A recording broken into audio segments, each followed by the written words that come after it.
সুদূর ইয়েমেন থেকে আল্লাহর দ্বীনের দাওয়াত নিয়ে হজরত শাহজালাল রহমতুল্লাহ আলাইহি তার প্রায় ৩৬০ জন সাথী নিয়ে বাংলার দিকে রওনা হন।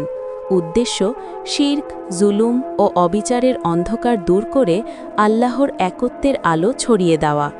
দীর্ঘ সফর শেষে তারা যখন সিলেট অঞ্চলের নিকটবর্তী হন, তখন তাদের সামনে দেখা দিল এক প্রশস্ত ও ভয়ঙ্কর নদী।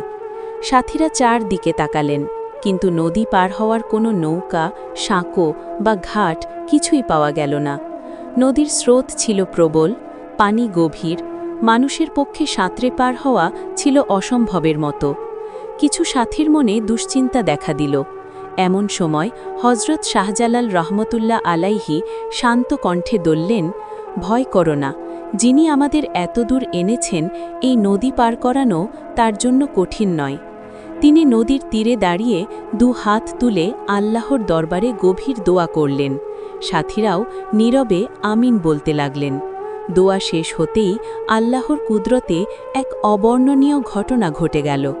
নদীর পানির উপরিভাগ যেন শক্ত জমিনে পরিণত হল। পানি আর ঢেউ খেলালো না, স্রোত থেমে গেল।